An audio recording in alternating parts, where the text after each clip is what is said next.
Assalamualaikum warahmatullahi wabarakatuh. Ketemu lagi dalam seperti biasa ya. Hari ini dengan mata kuliah teknologi untuk pertemuan yang ketiga.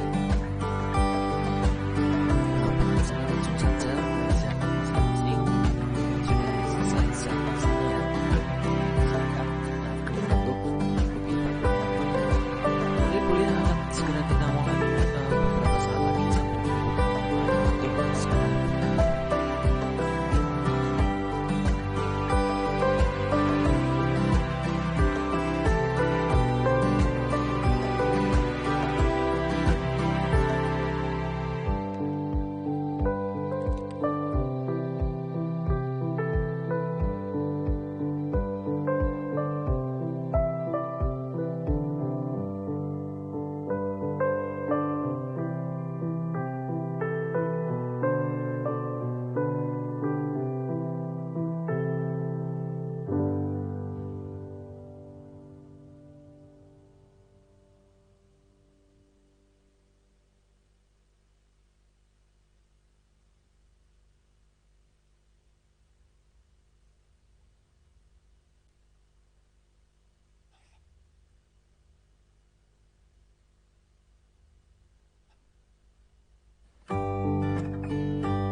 Oke, karena waktu mungkin ya, kita segera mulai saja sambil menunggu teman-teman yang lain untuk bergabung nanti ya. Pada hari ini kita akan membahas mengenai web ya, web dalam teknologi internet itu apa, peranannya, ataupun kita ketahui dulu web itu seperti apa. Nah, salah satu teknologi internet di sini itu bisa untuk dalam menjalankan atau mengakses sebuah web ya. Nah, tentunya seperti itu ya. Kalian tentunya sudah semuanya sudah pernah ya mengakses web itu seperti apa dengan internet tentunya, yaitu teknologi internet ya. Oke, langsung saja ya, sambil jalan sambil menunggu teman yang lain tidak apa-apa, kita bahas mengenai web dulu. Nah, web di sini adalah sistem pengiriman dokumen tersebar yang berjalan di internet. Ini saya rasa tidak perlu saya jelaskan detail ya, karena kalian sudah tahu tentunya web itu apa. Saya untuk mengenai memperjelas saja ya, dan juga mungkin kalau ada yang lupa mengingat kembali, oh ternyata web itu seperti ini. Nah, web dikembangkan di CERN, European Center for Nuclear Physics ya. Jadi ternyata dikembangkan di Eropa. Nah, suatu lembaga bagi penelitian fisika energi tinggi di Geneva, Swiss. Tujuan semula dari lembaga ini adalah untuk membantu para fisikawan di berbagai lokasi yang berbeda dalam bekerjasama dan berbagai material penelitian. Nah, tujuan semulanya memang seperti itu ya, untuk membantu para fisikawan di berbagai lokasi yang berbeda dalam pada awalnya itu memang tujuannya mungkin hanya seperti itu, untuk bertukar data misalkan, yang ternyata fisikawan tersebut ada di beberapa daerah ataupun negara, kemudian daripada harus meet up terus, kemudian dengan cara apa, dengan cara mengembangkan yaitu apa, teknologi internet ya, di web, untuk web tersebut ya. Ternyata seperti itu pada awalnya. Nah, yang kalian ketahui mungkin WWW ya, World Wide Web ini mendapat perhatian publik yang sangat besar yang tidak dapat disamai oleh aplikasi internet lainnya. Nah, pada tahun 95, WWW menggantikan FTP sebagai aplikasi internet yang bertanggung jawab atas sebagian besar lalu lintas internet. Web telah menjadi sedemikian terkenalnya sehingga kadang dicampur adukan dengan istilah internet itu sendiri, meskipun pengertian di web dan internet sebenarnya tidaklah sama ya, tapi sekilas memang web sama internet itu tidak ada ini ya. Mungkin dari pandangan orang-orang semua itu, web internet itu ya ada kaitannya seperti itu ya, karena melihat web harus di internet ya, dan di internet itu biasanya mesti ada web seperti itu. Nah, sekarang ini web telah memiliki pemirsa dalam jumlah yang sangat besar di luar lingkup akademis ya. Kurang lebih 30% dari server web yang tengah beroperasi saat ini berada di komputer dalam domain komersial.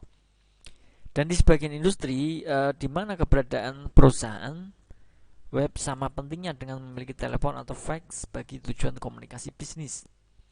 Web sekarang telah menjadi media yang sangat penting bagi periklanan, dan alamat web sekarang sudah umum dijumpai pada majalah, surat kabar, dan iklan televisi.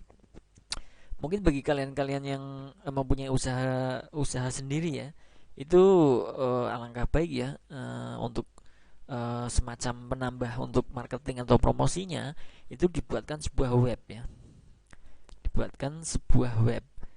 Jadi nanti akan semakin dikenal oleh khalayak umum ya. Fungsi dari web tersebut salah satunya seperti itu ya. Bahkan untuk instansi-instansi itu semuanya sekarang sudah mempunyai web tentunya ya. Jadi jangan kalah, kalau kalian mempunyai usaha sekecil apapun itu tidak apa-apa, bisa kalian buatkan web ya, mengenai apa, mengenai usaha kalian. Misalkan jual beli apa namanya ya, HP misalkan, itu tidak apa-apa, bagus itu. Nah, nanti selain itu mungkin bisa menggunakan promosi-promosi di media lain, misalkan radio maupun yang lain, silahkan ya. Pengertian website atau situs. Website sendiri atau situs juga dapat diartikan sebagai kumpulan halaman yang menampilkan informasi data teks, data gambar diam atau gerak, atau animasi suara, video, atau gabungan dari semuanya, baik yang bersifat statis maupun dinamis, yang membentuk satu rangkaian bangunan yang saling terkait, di mana masing-masing dihubungkan dengan jaringan-jaringan halaman atau hyperlink. Tentunya ini sudah pernah ya kalian ya membuat hyperlink di desain web ya, yang dimaksud seperti itu. Nah, bersifat statis apabila isi informasi website tetap jarang berubah dan di informasinya searah hanya dari pemilik website. Nah, bersifat dinamisnya apabila isi informasi website selalu berubah-ubah dan isi informasinya interaktif, dua arah berasal dari pemilik serta pengguna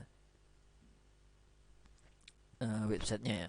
Jadi ini bisa dikatakan untuk dinamis ini adalah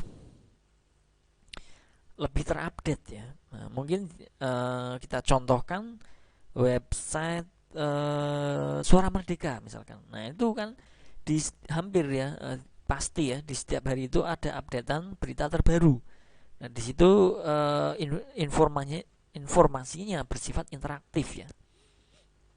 Nah, beda dengan untuk yang statis, itu biasanya informasi mengenai informasi saja ya, tidak berubah ya, jarang ya. Mungkin berubahnya pun tertentu, tidak dengan waktu tempo seperti halnya yang dinamis, mungkin bahkan setiap hari, bahkan untuk satu hari saja mungkin ada berita update terbaru. Nah, bedanya seperti itu ya.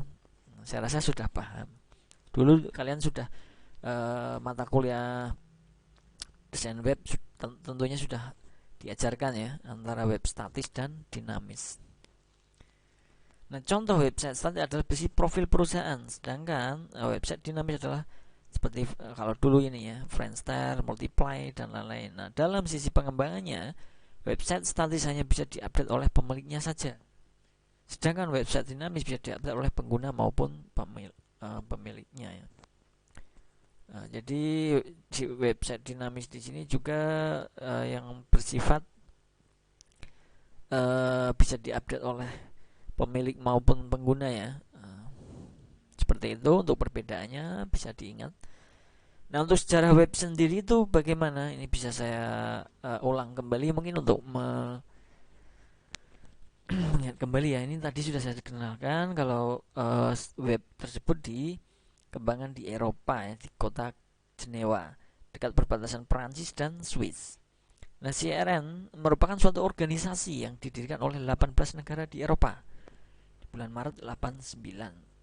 Tim Bernard dan peneliti lainnya dari CRN mengusulkan suatu protokol sistem distribusi informasi di internet yang mungkin para anggotanya yang tersebar di seluruh dunia saling membagi informasi dan bahkan untuk menampilkan informasi tersebut dalam bentuk grafik. Nah, itu sejarahnya sedikit mengenai sejarah web ya. Web browser pertama dibuat oleh berbasiskan pada teks. Nah, ini web browser ya, beda lagi untuk menyatakan suatu link. Nah, dibuat sebarisan nomor yang mirip dengan suatu menu. Pemakai mengetikkan suatu nomor untuk melakukan navigasi di dalam web. Nah, kebanyakan software tersebut dibuat untuk komputer yang menggunakan sistem operasi Unix dan belum banyak yang bisa dilakukan oleh pemakai komputer saat itu yang telah menggunakan Windows ya.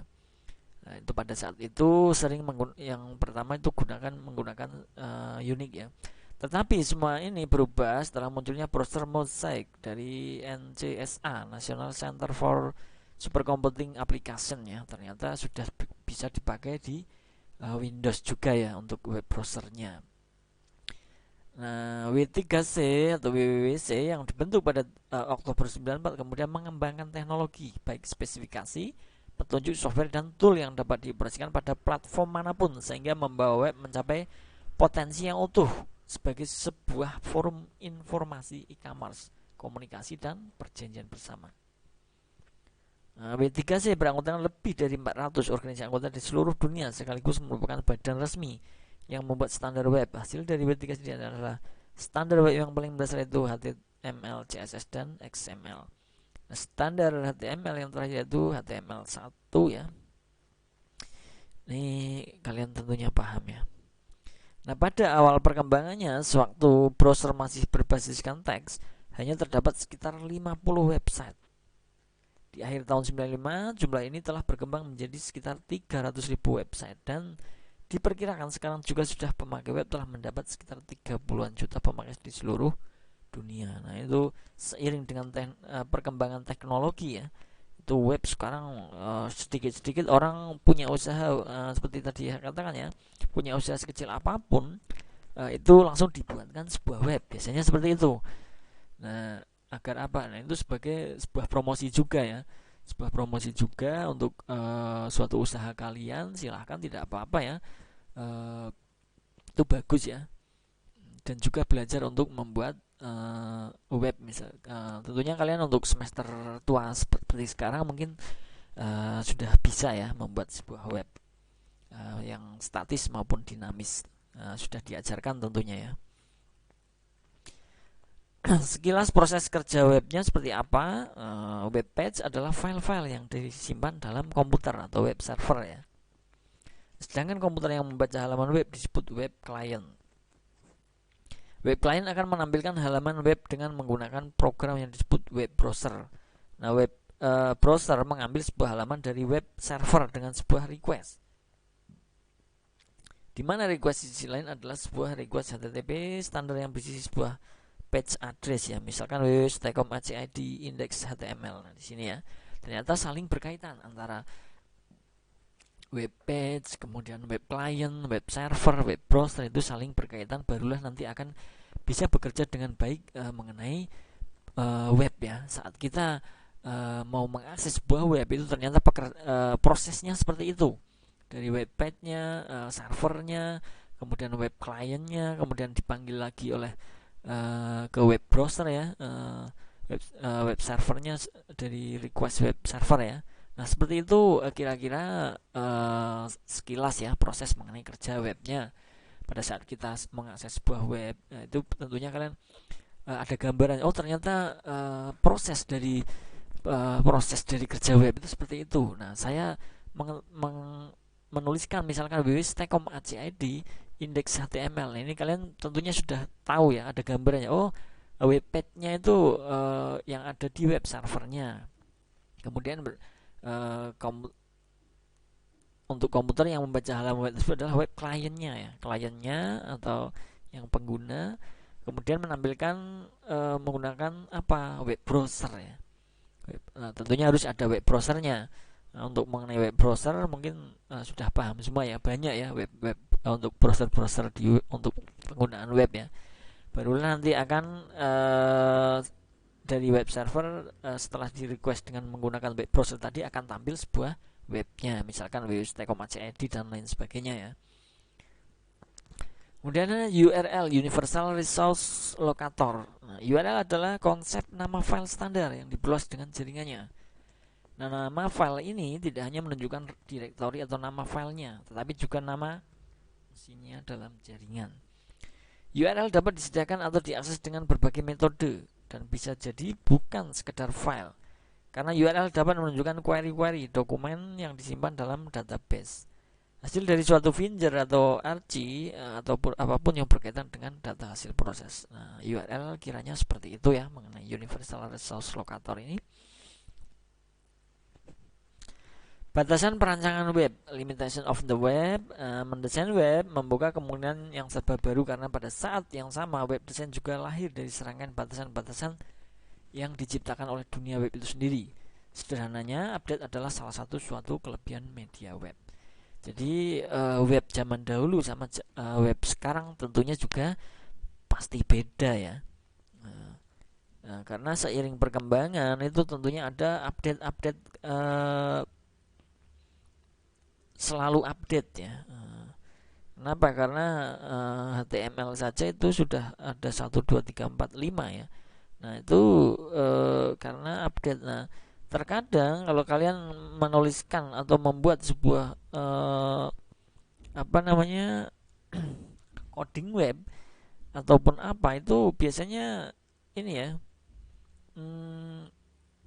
ada yang tidak kompatibel lagi pada saat kita menggunakan HTML1 misalkan dengan CI untuk pada yang sekarang, itu terkadang tidak kompatibel.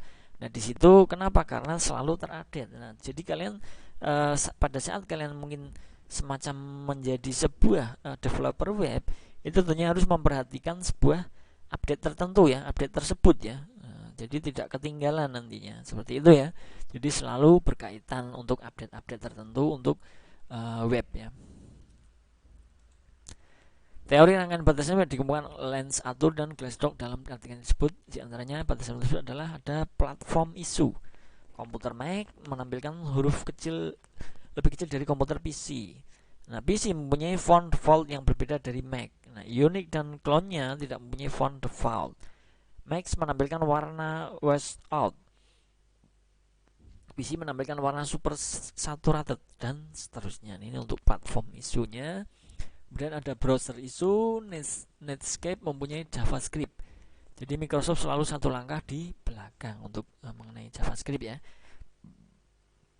Microsoft mempunyai JScript dan VBScript dan ActiveX ya, yang tidak berjalan di Netscape. Nah, memang banyak ya untuk aplikasi yang tidak semuanya bisa ya. Tidak ada yang memiliki Java. Plugin masih diperlukan untuk beberapa fungsionality, misalnya Flash. Netscape memasukkan pixel spacing dengan acak dalam sel tabel, frame, dan dokumen. Microsoft tidak. Microsoft tidak mengharuskan tag penutup untuk banyakkan HTML browser pemaaf ya. Netscape mengharuskannya. Nah, di situ ya bedanya. Kemudian masalah CSS, shading style sheet yang masih berbeda di beberapa penerapannya oleh Microsoft dan Netscape.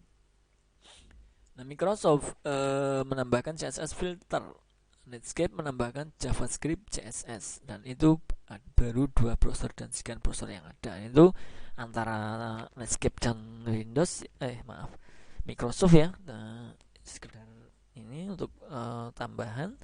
Mungkin kalau kalian masih penasaran mengenai browser yang lain, silakan ya. Silakan ditambahkan untuk materi saya ini diperkembangkan sendiri nanti dengan referensi-referensi terkait mengenai web banyak ya di internet, silakan. Untuk materi nanti bisa diakses atau bisa diambil di Classroom ya, sudah saya share di sana. Kemudian ada user issue, dapat dengan acak memilih resolusi layar dan kedalaman warna. Anda tidak perlu menjamin warna apa yang akan tampil di layar semua user Anda. User dapat mematikan dukungan Java dan JavaScript. Anda tidak dapat menjamin efek halaman HTML berdasarkan fungsi-fungsi ini akan tampil walaupun di browser yang mendukungnya. Nah, beberapa user menolak mengunjungi website dengan frame, atau user yang menggunakan browser yang tidak mendukung frame atau tidak mendukung image dan lain-lain. Nah, tersebut ya, itu memang berbeda-beda untuk di suatu tampilan di webnya. Ada yang frame memakai frame, ada yang gambar langsung gambar seperti itu. Nah, itu tergantung dari user masing-masing. Ada accessibility issue, user yang buta tidak dapat melihat tabel Anda. Serius, ini adalah masalah accessibility, dan screen reader yang membacakan kepada mereka adalah satu-satunya solusi. Nah, screen reader adalah screen reader tidak dapat menegosiasikan frame, tidak dapat melihat image yang berisi teks, kecuali Anda mencantumkan di dalam tag ALT. Ini sesuai dengan penulisannya ya. Screen reader dapat mengeluarkan kata-kata dengan tag EM, tapi tidak dalam tag I. Link user juga tidak dapat melihat image. Link user dapat menjelajahi frame, tapi mereka tidak dapat mengetahui isinya sampai mereka masuk ke dalamnya atau frame tersebut. Nah, user yang lebih tua mungkin memerlukan ukuran font yang lebih besar untuk membaca halaman HTML Anda. Sangat potensial untuk merusak skema layout yang telah Anda bikin susah. Nah, itu ya, terkadang takutnya seperti itu. Layoutnya sudah pas dengan font sekian, kemudian pada saat ada user yang lebih tua, nah itu takutnya seperti itu. Nah, untuk beberapa printer mencoba mencetak huruf putih tapi tidak dapat mencetak background yang gelap dan seterusnya. Nah, unsur-unsur dalam penyediaan website atau situs. Untuk menyediakan sebuah website, maka kita harus menyediakan unsur-unsur penunjangnya. Misalnya apa? Nama domain, domain URL, uniform result locator. Nama domain atau biasa disebut dengan domain name atau URL adalah alamat unik di dunia internet yang digunakan untuk mengidentifikasi sebuah website. Atau dengan kata lain, domain name adalah alamat yang digunakan untuk menentukan sebuah website pada dunia internet. Misalkan www.namasitus.com. Nah, itu tergantung dengan domainnya atau nama situsnya apa. nanti domainnya menyesuaikan seperti itu ya. Mungkin kalian sudah pernah belajar untuk mengupload atau belum ya. Nama domain diperjualbelikan secara bebas di internet dengan status sewa tahunan. Setelah nama domain itu terbeli di salah satu penyedia jasa pendaftaran, maka pengguna disediakan sebuah kontrol panel untuk administrasinya. Jika pengguna lupa tidak perpanjang maka sewanya, maka nama domain itu akan dilepas dari ketersediaannya untuk umum. Nama domain sendiri mempunyai identifikasi ekstensi akhiran sesuai dengan kepentingan dan lokasi keberadaan website tersebut. Jadi nanti tentunya kalian juga pasti dalam tugas akhir atau skripsi itu kan membuat sebuah project ya. Misalkan kalian kebetulan membuat project sebuah web, itu nantinya harus mengupload ya, atau tentunya menggunakan yang namanya domain name ya. Karena untuk agar website kalian itu benar-benar tersedia di internet.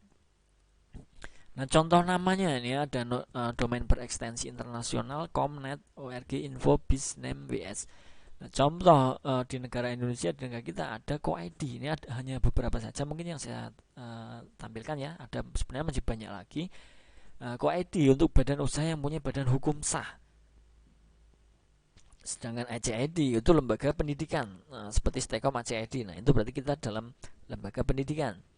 Kemudian GoID untuk lembaga pemerintah Republik Indonesia. MIL itu sendiri untuk Militer Republik Indonesia kalau di MIL ID ya. Kemudian ORID adalah organisasi yang tidak termasuk dalam kategori ACID, GoID, GoID, MIL ID dan lain-lain. Warnet ID, industri warung internet ya. Kemudian SCH untuk lembaga pendidikan yang menyelenggarakan pendidikan seperti SD, SMP, dan SMO biasanya menggunakan SCH ID. Untuk web ID ditujukan pada bagian usaha, organisasi atau perseorangan yang melakukan kegiatan di World Wide Web. Nah, itu contoh nama dari beberapa domain ya. Itu hanya beberapa saja, sebenarnya masih banyak lagi untuk domain-domain yang lain ya. Apalagi zaman sekarang itu domain semakin banyak saja. Oke, terima kasih. Mungkin seperti itu saja yang bisa saya sampaikan untuk hari ini. Nanti materi bisa kalian ambil di Classroom ya. Sudah saya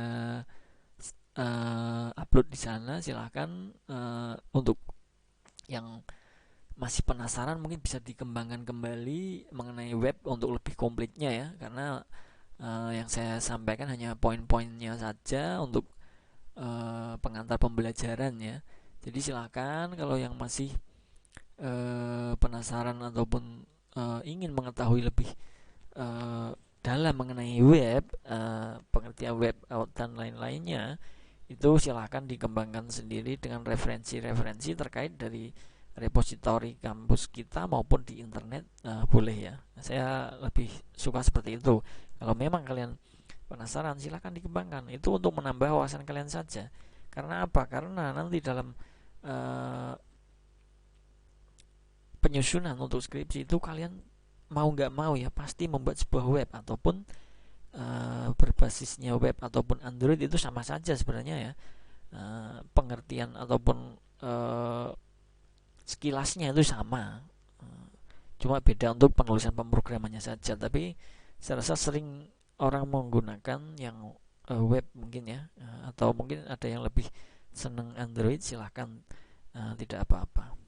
Seperti itu saja ya. Nanti misal ada yang dipertanyakan, silahkan dipertanyakan mengenai web ya.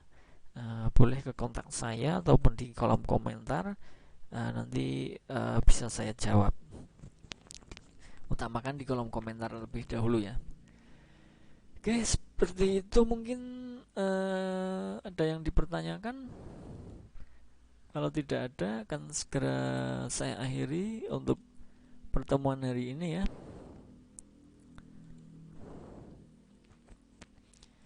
Terima kasih untuk teman-teman semua ini yang sudah hadir ya. Sudah banyak ternyata untuk kuliah teknologi internet. Oke, karena tidak ada yang dipertanyakan, saya rasa cukup ya. Terima kasih untuk teman-teman semua yang sudah hadir dalam perkuliahan hari ini ya. Semoga apa yang saya sampaikan bisa menambah wawasan untuk kita semua, bisa berguna ya mengenai pengertian, mengenai sedikit pengertian web ya dalam teknologi internet tersebut. Oke, karena tidak ada yang bertanya, saya akhiri. Wassalamualaikum warahmatullahi wabarakatuh. Selamat beraktivitas. Terima kasih.